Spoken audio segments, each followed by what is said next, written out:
ഇന്ന് ലോകം ഏറ്റവും കൂടുതൽ ചർച്ച ചെയ്യപ്പെടുന്ന ഒരു വ്യക്തി ആരാണെന്ന് ചോദിച്ചാൽ, അല്ലെങ്കിൽ ഒരു അധികാരി ആരാണെന്ന് ചോദിച്ചാൽ, അത് അമേരിക്കയുടെ പ്രസിഡന്റ് ഡൊണാൾഡ് ട്രംപാണ്. കഴിഞ്ഞ ഇലക്ഷനിൽ, അമേരിക്കൻ പ്രസിഡന്റ് സ്ഥാനത്തേക്കുള്ള ഇലക്ഷനിൽ അദ്ദേഹം വമ്പിച്ച ഭൂരിപക്ഷത്തോടുകൂടിയാണ് വിജയിച്ചത്. ഇതിനു മുമ്പ് അടുത്ത കാലത്തൊന്നും, കഴിഞ്ഞ ഒരു 3 പതിറ്റാണ്ടിനിടയ്ക്ക് ഒരു പ്രസിഡന്റ് പോലും പോപ്പുലർ വോട്ടിലും അതേപോലെ ഇലക്റ്റഡ് വോട്ടിലും ഒരേപോലെ മുന്നിൽ വന്നിട്ടില്ല. ഇതിനു മുമ്പ് നടന്ന ഇലക്ഷനിൽ ഡൊണാൾഡ് ട്രംപ് തന്നെ മത്സരിച്ച ഇലക്ഷനിൽ അന്ന് അദ്ദേഹത്തിനെതിരായിട്ട് മത്സരിച്ച ഹിലരി ക്ലിൻ്റൺ പോപ്പുലർ വോട്ടിൽ മുന്നിലായിരുന്നു. പക്ഷേ റിസൾട്ട് വന്നപ്പോഴത്തേക്ക് ഇലക്റ്റഡ് വോട്ട്സ് അവർക്ക് അനുകൂലമായിട്ടാണ് വന്നത്. അപ്പോൾ അവരാണ് വിജയിച്ചത്. അതിനുശേഷം ബൈഡൻ വന്നപ്പോഴും ഇതിൽ വലിയ വ്യത്യാസം വന്നില്ല. ഡൊണാൾഡ് ട്രംപ് ഇത് രണ്ടും ഭയങ്കരമായിട്ട് അട്ടിമറിച്ചു. ഡൊണാൾഡ് ട്രംപിൻ്റെ വിജയം എന്ന് പറഞ്ഞാൽ അമേരിക്കയുടെ ചരിത്രത്തിൽ വളരെ വലിയ ഒരു എടുത്തു പറയേണ്ട ഒരു സംഗതിയായിരുന്നു. അദ്ദേഹം പോപ്പുലർ വോട്ടിലും മുന്നിൽ നിന്നു, ഇലക്റ്റഡ് വോട്ടിലും അദ്ദേഹം മുന്നിൽ വന്നു. അദ്ദേഹത്തിൻ്റെ ഇലക്ഷൻ ക്യാമ്പയിൻ തന്നെ ആ രീതിയിലായിരുന്നു. ആദ്യം തൊട്ടേ അദ്ദേഹം അതിശക്തമായിട്ടുള്ള ഒരു ഒഫൻസീവായിട്ടുള്ള ഒരു ക്യാമ്പയിനായിരുന്നു അദ്ദേഹം എടുത്തിരുന്നത്. അമേരിക്കയിലുള്ള വലതുപക്ഷ ചിന്താഗതിക്കാർക്ക് ഏറ്റവും കൂടുതൽ അനുകൂലമായ രീതിയിൽ അവരെ കൂടുതൽ പ്രോത്സാഹിപ്പിക്കുന്ന രീതിയിലുള്ള ഒരു സ്ട്രാറ്റജിയായിരുന്നു ഇലക്ഷനിൽ അദ്ദേഹം കൈക്കൊണ്ടിരുന്നത്.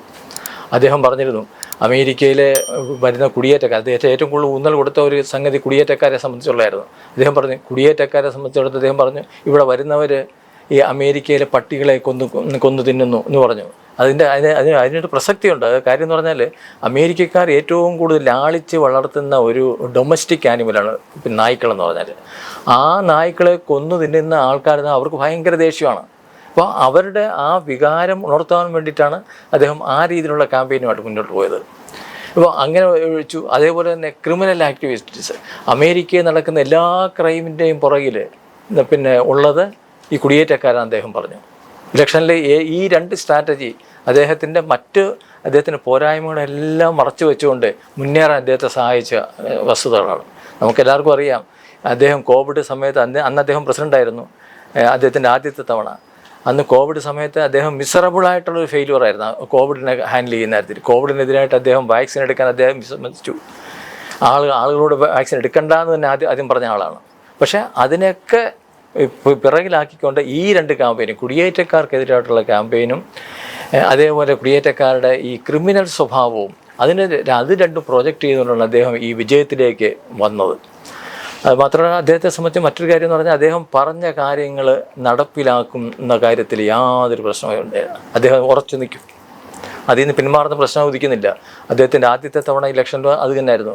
രണ്ടാമതിപ്പം 2025 ജനുവരി 20 അദ്ദേഹം വീണ്ടും പ്രസിഡൻ്റായി എടുത്ത സത്യപ്രതിജ്ഞ ചെയ്ത് വന്ന അന്ന് തന്നെ അദ്ദേഹം 118 ഉത്തരവുകളാണ് അദ്ദേഹം പുറപ്പെടുവിച്ചിട്ടുള്ളത്. അതിലേറ്റവും പ്രധാനപ്പെട്ട ഇതുപോലെ തന്നെ ഇലക്ഷൻ ക്യാമ്പയിനിൽ അദ്ദേഹം പറഞ്ഞ ഈ നുഴഞ്ഞുകയറ്റക്കാർ അല്ലെങ്കിൽ കുടിയേറ്റക്കാരുടെ പ്രശ്നം, അദ്ദേഹം ആദ്യത്തെ ആ 118 ഓർഡറിൽ 1 അതായിരുന്നു. രണ്ടാമത്, അപ്പോൾ അദ്ദേഹത്തിൻ്റെ ഒരു പ്രശ്നം എന്ന് പറഞ്ഞാൽ, അദ്ദേഹം അൺപ്രഡിക്റ്റബിളാണ്. അദ്ദേഹം ശത്രുക്കൾക്കും അദ്ദേഹത്തിനെ പ്രഡിക്റ്റ് ചെയ്യാൻ പറ്റത്തില്ല, അദ്ദേഹത്തിൻ്റെ മിത്രങ്ങൾക്കും അതെ. മിത്രങ്ങളെ ഞാൻ ഉദ്ദേശിക്കുന്ന രാജ്യങ്ങളെ, അമേരിക്കയുടെ സഖ്യരാജ്യങ്ങളോടും അതുപോലെ തന്നെ ശത്രുക്കളോടും എല്ലാവർക്കും ആർക്കും അദ്ദേഹം ഏത് രീതിയിലായിരിക്കും അദ്ദേഹത്തിൻ്റെ ഒരു പ്രതികരണം ഉണ്ടാവുക, അദ്ദേഹം ഏത് രീതിയിലായിരിക്കും നടപടികൾ കൈക്കൊള്ളുക എന്നുള്ള കാര്യത്തിൽ വളരെ അൺപ്രഡിക്റ്റബിളായിട്ടുള്ള ഒരു വ്യക്തിയാണ് അദ്ദേഹം. വന്ന് അമേരിക്കയുടെ ഏറ്റവും വലിയ സഖ്യകക്ഷികളൊന്നാണ് കാനഡ. കാനഡയ്ക്കെതിരായിട്ട് അദ്ദേഹം ആദ്യം പറഞ്ഞ തന്നെ 25% ഡ്യൂട്ടി ആ ഡ്യൂട്ടി അദ്ദേഹം ചുമത്തുമെന്ന് പറഞ്ഞു, ഇമ്പോർട്ട് ചെയ്യുന്ന എല്ലാ സാധനങ്ങൾക്കും.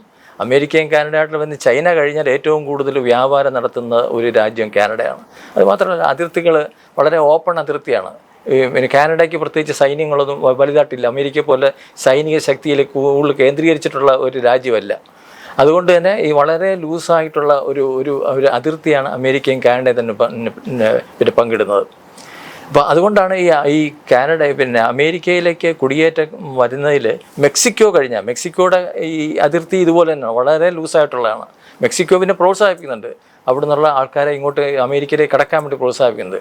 കാനഡയെ സംബന്ധിച്ച് അങ്ങനെ പ്രോത്സാഹിപ്പിക്കുന്നുണ്ടെങ്കിൽ പോലും അവർ ഈ ബോർഡറെ സംബന്ധിച്ച് അവർ ശക്തമായ രീതിയിലുള്ള നടപടി കൈക്കൊള്ളാത്തതുകൊണ്ട് വളരെയധികം ആളുകൾ കാനഡയിൽ വന്നതിന് ശേഷം അവിടുന്ന് അമേരിക്കയിലേക്ക് കടന്നു കയറുന്ന നമ്മൾ കണ്ടിട്ടുണ്ട്. ഈ കഴിഞ്ഞ പ്രാവശ്യം നമ്മൾ 2024 ബൈഡൻ്റെ സമയത്ത് തന്നെ കണ്ടു.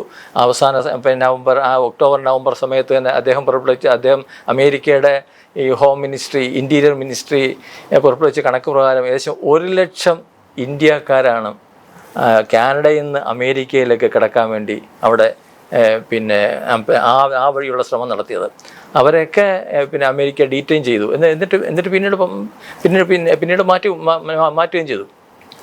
ഇപ്പം ഞാൻ പറഞ്ഞത്, പ്രസിഡന്റ് എന്ന നിലയിൽ ആദ്യം പുറപ്പെടുവിച്ച ഉത്തരവുകളിൽ ഏറ്റവും പ്രധാനപ്പെട്ട ഒന്ന് നുഴഞ്ഞുകയറ്റക്കാർ അതുപോലെ കുടിയേറ്റക്കാർ, ഈ 2 കാര്യങ്ങളാണ്. ഇപ്പം മെക്സിക്കോയിൽ അദ്ദേഹം പറയുണ്ടായി, മെക്സിക്കോയും അമേരിക്കയും ആയിട്ടുള്ള അതിർത്തി വളരെ അടയ്ക്കുമെന്ന് അദ്ദേഹം പറയുണ്ടായി. മതിൽ കെട്ട്, അദ്ദേഹത്തിൻ്റെ ആദ്യത്തെ തവണ പ്രസിഡൻ്റായ സമയത്ത് മതിൽ കെട്ടാനുള്ള ശ്രമം അദ്ദേഹം നടത്തി. കുറേ ഭാഗത്ത് മതിൽ കെട്ടി, പക്ഷേ അതിന് വലിയ എമൗണ്ടാണ് അതിന് വേണ്ടി വരിക. അതുകൊണ്ട് അത് വിജയിച്ചില്ല. അതുകൊണ്ടാണ് ഇപ്രാവശ്യം അദ്ദേഹം വേറൊരു കാര്യം ചെയ്തു. മതിൽ കെട്ടെന്ന് പറയുന്നതിനൊപ്പം തന്നെ അവിടെ അദ്ദേഹം എമർജൻസി പ്രഖ്യാപിച്ചു. ആ ബോർഡർ മുഴുവൻ എമർജൻസി പ്രഖ്യാപിച്ചു. അതുമാത്രമല്ല, പഴയ ഒരു ഉത്തരവ് 1786 മറ്റേ ഇറക്കിയ ഒരു ഉത്തരവുണ്ടായിരുന്നു. അതനുസരിച്ച് ഈ ബോർഡറുമായിട്ട് ബന്ധപ്പെട്ട സ്ഥലത്ത് എമർജൻസി പ്രഖ്യാപിച്ചു കഴിഞ്ഞാൽ ആൾക്കൂട്ടത്തെ ഇവർക്ക് പ്രത്യേകിച്ച് ഒരു കോടതിയുടെ ഉത്തരവില്ലാതെ തന്നെ തടങ്കലിലാക്കാനുള്ള ഇതുണ്ട്. അത് അദ്ദേഹം രണ്ടാമത് കൊണ്ടുവന്നു. അത് വർഷങ്ങളായിട്ട് 100-200 വർഷമായിട്ട് ഉപയോഗിക്കാതിരുന്ന ആ ഒരു നിയമം അദ്ദേഹം റിവൈവ് ചെയ്തിട്ട് മെക്സിക്കോ അതിർത്തിയിൽ ആ നിയമത്തിന് പ്രാബല്യം കൊടുത്തു. അപ്പോൾ അതിൻ്റെ അർത്ഥം എന്ന് പറഞ്ഞാൽ ഈ വരുന്നവരെ ഒരു കാര്യമില്ലാതെ തന്നെ അമേരിക്കൻ പോലീസിന് തടങ്കിൽ വെക്കാൻ പറ്റും. തടങ്കിൽ വെച്ച് അവരെ ഡീപ്പോർട്ട് ചെയ്യാം. അപ്പോൾ ആ ഒരു ഇതിൻ്റെ എനിമി ആക്ട് എന്നാണ് അതിൻ്റെ പേര് തന്നെ. അതാണ് എനിമി ആക്ട് എന്നുള്ള പേരിലാണ് ആ നിയമം അറിയപ്പെടുന്നത് തന്നെ. അപ്പോൾ അങ്ങനെ മെക്സിക്കോ അതിർത്തി വഴി കടന്നു വരുന്ന ആൾക്കാരെ മുഴുവൻ എനിമി ആക്ടിൻ്റെ പരിധിയിൽപ്പെടുത്തി അവരെയൊക്കെ അറസ്റ്റ് ചെയ്ത് മാറ്റിവെച്ചു. ഇപ്പം നമ്മൾ കണ്ടുകൊണ്ടിരിക്കുകയാണല്ലോ, ഓരോ ദിവസവും അമേരിക്കയിൽ നിന്നും വിവിധ രാജ്യങ്ങളിലേക്ക് ഡീപ്പോർട്ട് ചെയ്യപ്പെട്ടുകൊണ്ടിരിക്കുന്നത്. അവിടെ അനധികൃതമായി കുടിയേറിയ ആളുകളെന്ന് കണ്ടെത്തി അവരെ അവരെയൊക്കെ ഡീറ്റെയിൻ ചെയ്തിട്ടുണ്ട്. അങ്ങനെ ഡീറ്റെയിൻ ചെയ്ത ആളുകളെ മുഴുവൻ അമേരിക്കയുടെ ചെലവിൽ തന്നെ അവരവരുടെ രാജ്യങ്ങളിലേക്ക് കയറ്റി അയച്ചുകൊണ്ടിരിക്കുകയാണ്. അതാണ് നമ്മുടെ പ്രധാനമന്ത്രി മോഡി അവിടെ ചെന്നപ്പോൾ അന്ന് മോഡി ചെല്ലുന്ന തലേ ദിവസം ഇന്ത്യയിൽ ഏകദേശം 104 പേരെ മറ്റേ കൊണ്ടുവന്നു. അവരെ കൊണ്ടുവന്ന് നമ്മുടെയൊക്കെ പത്രങ്ങളിലൊക്കെ വളരെ കോൺട്രവേഴ്സിയായി. അമേരിക്കയുടെ സൈനിക വിമാനത്തിൽ കൊണ്ടുവന്ന് അമൃത്സറിലെ എയർപോർട്ടിൽ ഇറക്കി വിട്ടു. അവരുടെ പടം പിറ്റേ ദിവസം പത്രങ്ങളിൽ വന്നു. കാലിൽ ചെങ്ങല, കയ്യിൽ ചെങ്ങല. ഇപ്പോൾ 2 രീതിയിലും ചെങ്ങലക്കിട്ട് അവരെ കൊണ്ടുവരികയാണ് ചെയ്തത്. അമേരിക്കയുടെ നിയമം അതാണ്. പക്ഷേ എന്ന് പറഞ്ഞാലും നമ്മളെ സംബന്ധിച്ച്, ഇന്ത്യക്കാരെ സംബന്ധിച്ച് നമ്മുടെ ആത്മാഭിമാനത്തെ തൊട്ട് കളിക്കുന്ന രീതിയിലുള്ള ഒരു ചെയ്തായിപ്പോയത്. നമ്മളാരും അങ്ങനെ പ്രതീക്ഷിച്ചിട്ടില്ല. എത്ര ഇതായിട്ടുള്ള ആൾക്കാരാണ്, എത്ര മോശമായ ആൾക്കാരാണ് ശരി, ട്രയൽ ചെയ്ത ആൾക്കാരാണ് ശരി, അവിടെ കൈയും കാലും കെട്ടിയിട്ട് നമുക്കൊക്കെ എല്ലാം അറിയാം, കുറ്റവാളിയായിട്ട് കോടതി ശിക്ഷിക്കുന്ന ആളുകളുടെ കൈ വിലങ്ങ് വെക്കാറുണ്ട്. പക്ഷേ ഇവിടെ അതല്ല. നമ്മുടെ ആനയുടെ കാലിൽ ചങ്ങലയിടുന്ന പോലെ തന്നെ ഈ മനുഷ്യരുടെയൊക്കെ കാലിലും കയ്യിലും ചെങ്ങലയിട്ട് 40-42 മണിക്കൂർ യാത്ര ചെയ്യിച്ചാണ് അവരെ അമൃത്സർ എയർപോർട്ടിൽ കൊണ്ട് ഇറക്കി വിട്ടത്. അത് നമ്മുടെയൊക്കെ മനസ്സിനെ വളരെയധികം വ്രണപ്പെടുത്തിയ ഒരു കാര്യമാണ്. ആ കാര്യം നമ്മുടെ പ്രധാനമന്ത്രി അവിടെ ചെന്ന് പറഞ്ഞോ നമുക്കറിയത്തില്ല. അദ്ദേഹത്തിന് ഡൊണാൾഡ് ട്രംപുമായിട്ടുള്ള കഴിഞ്ഞ 12-ാം തീയതിയും 13-ാം തീയതി കഴിഞ്ഞെന്ന് പറഞ്ഞാൽ ഫെബ്രുവരി മാസം 12-ാം തീയതിയും 13-ാം തീയതിയും വാഷിങ്ടണിൽ മോഡി ഉണ്ടായിരുന്നു. അദ്ദേഹമായിട്ട് ഡൊണാൾഡ് ട്രംപുമായിട്ട് ചർച്ചകൾ നടത്തി. പക്ഷെ അവിടെ അദ്ദേഹം ഈ പ്രശ്നം ഉന്നയിച്ചോ ഇല്ലയോ എന്നുള്ളത് നമ്മുടെ ഇന്ത്യയുടെ ഗവൺമെൻറ്റും അമേരിക്കൻ ഗവൺമെൻറ്റും പ്രത്യേകം പറഞ്ഞിട്ടില്ല. നമുക്കറിയില്ല അത് ആ പ്രശ്നം ഉന്നയിച്ചിട്ടുണ്ടല്ലോ. പക്ഷെ മോഡി ഒരു കാര്യം പറഞ്ഞു, അനധികൃതമായിട്ട് കുടിയേറുന്നവരെ ഇന്ത്യ പ്രോത്സാഹിപ്പിക്കുന്നില്ല. അങ്ങനെ ആൾക്കാരെ അമേരിക്ക തിരിച്ചയക്കുകയാണെങ്കിൽ നമ്മൾ സ്വീകരിക്കാൻ തയ്യാറാണെന്നുള്ള രീതിയിൽ പറയുണ്ടായി. അപ്പോൾ ഒരുപക്ഷെ എന്തുകൊണ്ടാണെന്നറിയത്തില്ല, ഒരുപക്ഷെ മോഡിയും അതിനെ അനുകൂലിച്ചിരിക്കാനാണ് സാധ്യത. പക്ഷെ മോഡി ഈ പ്രശ്നങ്ങളൊക്കെ ഇന്ത്യൻ പാർലമെൻറ്റിൽ ഈ പ്രശ്നം ഉന്നയിക്കപ്പെടുകയുണ്ടായി. ഇവിടുത്തെ പ്രതിപക്ഷം വളരെ ശക്തമായിട്ട് ആ പ്രശ്നങ്ങൾ ഉന്നയിച്ചു. അതിനുശേഷം പിന്നീട് 2 ഫ്ലൈറ്റ് വന്നു അമേരിക്കയിൽ നിന്നും. ആ 2 ഫ്ലൈറ്റ്, ഇന്നലെ പറഞ്ഞ ഫ്ലൈറ്റ് വന്ന് അതിൻ്റെ തലേദിവസം വന്നല്ലോ. ആ 2 ഫ്ലൈറ്റിലും വന്ന ആൾക്കാരെ ഇതേപോലെ ചങ്ങലക്കിട്ടു, കാലിലും കയ്യിലും. ഒരു ചെറിയ വ്യത്യാസം വന്നതെന്ന് പറഞ്ഞാൽ രണ്ടാമതും മൂന്നാമതൊന്നും ഫ്ലൈറ്റുകളിൽ ഉണ്ടായിരുന്ന വനിതകളും കൊച്ചുകുട്ടികളും അവർക്ക് മാത്രം ചെങ്ങല ഇട്ടിട്ടില്ലായിരുന്നു. ഇപ്പം മോഡിയെ സംബന്ധിച്ച് ഞാൻ പറഞ്ഞു വന്നതെന്ന് പറഞ്ഞാൽ, മോഡി ഒരു കാര്യം പറഞ്ഞാൽ അതിൽ നിന്ന് വിട്ടുവീഴ്ച ചെയ്യുന്ന ഒരാളല്ല. അദ്ദേഹം അതിനുവേണ്ടി ഏതറ്റം വരെയും പോകാൻ അദ്ദേഹം തയ്യാറാണ്. അമേരിക്ക, അദ്ദേഹത്തിൻ്റെ മുദ്രാവാക്യം തന്നെ അതാണല്ലോ, മഗ എന്നുള്ള, മേക്ക് അമേരിക്ക ഗ്രേറ്റ് അഗെയിൻ. അദ്ദേഹത്തിൻ്റെ ഇലക്ഷനിലെ ഏറ്റവും വലിയ ക്യാമ്പയിൻ അതായിരുന്നു, മേക്ക് അമേരിക്ക ഗ്രേറ്റ് അഗെയിൻ. അത് ഉദ്ദേശിക്കുന്ന എല്ലാ രീതിയിലും ഇപ്പോൾ കുടിയേറ്റക്കാരവിടെ ഏറ്റവും കൂടുതൽ ക്രിമിനൽ സ്വഭാവം കാണിക്കുന്നു, അവിടെ ക്രൈം ഏറ്റവും കൂടുതൽ ഉണ്ടാകുന്നതിൻ്റെ പ്രധാനപ്പെട്ട കാരണങ്ങളുടെ പുറകിലെല്ലാം കുടിയേറ്റക്കാരാണ് എന്ന് അദ്ദേഹം പറയുന്നതിനോടൊപ്പം തന്നെ അദ്ദേഹം മറ്റൊരു കാര്യം കൂടെ പറയുന്നുണ്ട്. ചൈന ഉൾപ്പെടെ, ഇന്ത്യ ഉൾപ്പെടെയുള്ള ഏത് രാജ്യത്താലും അമേരിക്കയുടെ സാധനം അവിടെ ചെല്ലുമ്പോഴത്തേക്ക് അമേരിക്ക കയറ്റി അയക്കുന്ന സാധനങ്ങൾക്ക് ചുങ്കം ചുമത്തിയാൽ അതിൻ്റെ ഇരട്ടി ചുങ്കം അമേരിക്ക തിരിച്ച് ചുമത്തും എന്ന് അദ്ദേഹം പ്രഖ്യാപിച്ചു.